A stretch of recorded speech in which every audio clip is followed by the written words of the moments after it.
میرے بھائیوں اور دوستو، اس وقت ساری دنیا کے انسان، کیا کافر کیا مسلمان، وہ منشاہی زندگی پر چل رہے ہیں۔ جو جی میں آیا وہ کرنا ہے، جو جی میں نہیں آیا وہ نہیں کرنا۔ اپنی منشاہی زندگی کا دستور یہ گزشتہ 300 سال سے باطل کی محنت ہوتے ہوتے ہوتے وہ ہمیں اس وقت یہاں تک پہنچا چکے ہیں کہ ہم اللہ کی ذات سے اثر لینا یا اس کے رسول سے اثر لینا یا آخرت سے اثر لینا، یہ ہمارے دلوں میں یا مٹ چکا ہے یا بہت دھندلا ہو چکا ہے۔ یعلمون ظاہرا من الحیات الدنیا، بس یہ فیصلہ باد کے 4 دن ہی ہمیں اچھے لگ رہے ہیں۔ وہم عن الآخرۃ ہم غافلون، اور موت کے بعد جو آنے والی زندگی ہے اس سے یہ سارا جہان غافل ہے۔ اور یہ کائنات اللہ کی ہے، یہ زمین اللہ کی ہے، عرش فرش اللہ کا ہے۔ یہاں وہ ہوگا جو اللہ چاہتا ہے، یہاں وہ نہیں ہوگا جو دنیا کے بادشاہ چاہتے ہیں، صدر وزیر فوجیں چاہتی ہیں، بلکہ ان الامر کلہ للہ، ساری حکومت وہ اللہ تعالیٰ کے ہاتھ میں ہے، اور وہ من قبل ہے شروع سے، اور من بعد ہے آخر تک، ہمیشہ تک۔ اور وہ ایسی حکومت والا ہے کہ جس کو زوال کوئی نہیں، کل یوم ہو فی شان، جس کا مقابل کوئی نہیں، ما کان معہ من الہ، جس کا کوئی شریک کوئی نہیں، لم یتخذ صاحبۃ ولا ولدا ولم یکن لہ شریک فی الملک، جو کسی سے پیدا نہیں ہوا نہ اس سے کوئی پیدا ہوتا ہے، لم یلد ولم یولد، سارے جہان کو بنایا خود بننے سے پاک، سارے جہان کو مارتا ہے مارتا رہے گا، خود موت سے پاک ہے، سارے جہان کو مارتا ہے مارتا رہے گا، خود موت سے پاک ہے، سب کو بنایا بننے سے پاک، سب کو مارا مرنے سے پاک، اپنے ارادوں میں وہ کامل ہے، ما شاء اللہ کان، وہ جو چاہتا ہے کرتا ہے، وما لم یشاء لم یکن، وہ نہ چاہے تو کوئی کروا ہی نہیں سکتا، وما تشاءون الا ان یشاء اللہ رب العالمین، تم بھی اللہ کے محتاج ہو، تمہارا چاہا بھی تبھی پورا ہوگا جب اللہ تعالیٰ بھی چاہ لے۔ فرعون کی ساری طاقت لگی کہ موسیٰ علیہ السلام کو ذبح کرنا ہے، اللہ کا ارادہ ہوا کہ ہم نے زندہ رکھنا ہے۔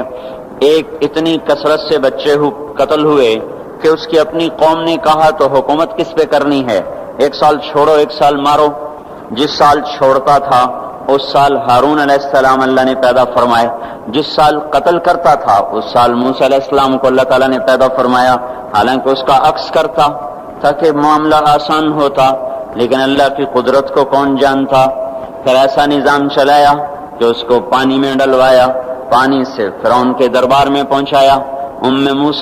موسیٰ علیہ السلام کی والدہ غمگین، جب یہ دریا میں ڈالوں گی یا ڈوبے گا یا مرے گا، اور اس سے بچانا چاہتی ہوں تو اس موت میں جا رہا، تو اللہ تعالیٰ نے ارشاد فرمایا فَإِذَا خِفْتِ عَلَيْهِ فَأَلْقِيهِ فِي الْيَمِّ، اسے سمندر میں دریا میں ڈالو، وہ دریا اسے کہاں لے جائے گا، فَلْيُلْقِهِ الْيَمُّ بِالسَّاحِلِ، وہ دریا اسے ساحل پہ پھینکے گا، وہاں سے کیا ہوگا، يَأْخُذْهُ عَدُوٌّ لِّي، میرا دشمن فرعون پکڑے گا، وَعَدُوٌّ اللَّهِ، اس کا بھی دشمن ہے، اس کو پکڑ لے گا۔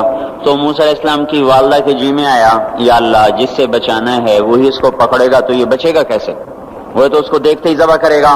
تو اللہ تعالیٰ نے ارشاد فرمایا لا تخافی ولا تحزنی، نہ اس کی موت کا غم کھا، نہ اس کی موت کا خوف کھا، نہ اس کی جدائی کا غم کھا، انا رادوہ الیک، تو دیکھے گی میں اسے واپس تیری گود میں لوٹاؤں گا، وجاعلوہ من المرسلین، تیری زندگی میں میں اسے رسول بنا دوں گا۔ یہ دونوں کام تو دیکھ کے مرے گی، اس سے پہلے نہیں مر سکتی۔ وہ فرعون کی گود میں جائے یا تپتی آگ میں گرے یا وہ طوفانی موجوں میں گرے، بچانا جب تیرے اللہ کا ارادہ ہو جاتا ہے تو کائنات کا ہر سبب پھر حفاظت میں استعمال ہوتا ہے، پھر وہ ہلاکت میں استعمال نہیں ہو سکتا۔ اور جب وہ ہلاکت کا ارادہ کرتا ہے تو حفاظت کے اسباب بھی موت کے لیے استعمال ہوتے ہیں۔ جب وہ عزت کا ارادہ کرتا ہے تو ذلت کے اسباب بھی عزت کا ذریعہ بنتے ہیں۔ جب وہ ذلیل کرنے کا ارادہ کرتا ہے تو عزت کے اسباب میں سے ذلت نکلنا شروع ہو جاتی ہے. جب محبتیں لاتا ہے تو نفرتوں میں سے محبتیں نکال کے دکھاتا ہے. جب نفرتیں لاتا ہے تو محبتوں کو نفرتوں میں بدل کے دکھاتا ہے. اس کائنات میں میرے بھائیوں حکومت اللہ تعالیٰ کی ہے. یہاں وہ ہوگا جو اللہ چاہتا ہے. ساری کی ساری نمرود کی طاقت استعمال ہوئی کہ ابراہیم کو آگ میں جلا دو اور اسے ڈال دو، اور لکڑیاں کٹھی ہوئیں، ڈھیر لگایا گیا اور ایسی آگ دہکی کہ اوپر سے اڑنے والا پرندہ بھی اس میں جا کے گر کے راکھ ہو جائے. اب ابراہیم علیہ السلام کو پھینکنے کا وقت آیا تو ان کو قریب جانے کا کون راستہ ہی کوئی نہیں. ابراہیم علیہ السلام سے کہنے لگے تو خود چلا جا. وہ کہنے لگے میں کیوں جاؤں، تم نے جلانا ہے پھینکو مجھے. اب پھینکنے کا طریقہ کوئی نہیں، قریب جائیں تو خود جلتے ہیں. شیطان نے ایک ہتھیار بنا کے دیا غلیل کی طرح، اس میں ڈال کے پھینکا، کپڑے اتارے، رسیوں سے باندھا. جب ہوا میں اڑے تو جبرائیل دائیں طرف آ گئے اور پانی کا فرشتہ بائیں طرف آ گیا. یوں جا رہے، درمیان میں ابراہیم علیہ السلام، ادھر جبرائیل، ادھر پانی کا فرشتہ. اور ابراہیم علیہ السلام خاموش، بس اتنا کہہ رہے ہیں حسبی اللہ ونعم الوکیل، حسبی اللہ ونعم الوکیل. اس سے آگے کچھ نہیں بول رہے. اور ادھر پانی کا فرشتہ اس انتظار میں ہے کہ ابھی اللہ تعالیٰ فرمائے گا پانی ڈالو، آگ بجھاؤ. جبرائیل اس انتظار میں ہے کہ یہ مجھ سے کچھ کہیں تو میں آگے کروں. تو جب دیکھا کہ ابراہیم بولتے ہی نہیں ہیں تو وہ بے قرار ہو گئے کہ یہ تو جائے گا تو جل جائے گا. جبرائیل بھی تو یہی جانتے ہیں کہ آگ جلاتی ہے. کہنے لگے ابراہیم آپ کو کوئی ضرورت کوئی نہیں. تو فرمایا اما الیک فلا، ضرورت ہے پر مجھے تیری کوئی ضرورت نہیں. اما الی اللہ فنعم، بے شک اللہ کا ضرور محتاج ہوں پر تیرا محتاج کوئی نہیں. جا رہے، جب جبرائیل سے بھی نظر ہٹ گئی اور پانی کے فرشتے سے بھی نظر ہٹ گئی تو اللہ تعالیٰ نے براہ راست آگ کو حکم دیا نار کونی بردن وسلام علی ابراہیم، اے آگ ٹھنڈی ہو جا سلامتی کے ساتھ میرے ابراہیم پر. تو اللہ جل جلالہ نے ایسا ٹھنڈا فرمایا، اس کی گود کو ایسا، اس کے شولوں کو گود بنا دیا. شولوں نے ابراہیم علیہ السلام کو گود میں لیا، جیسے ماں بچے کو چارپائی پہ لٹاتی ہے ایسے آرام سے انگاروں پہ بٹھا دیا.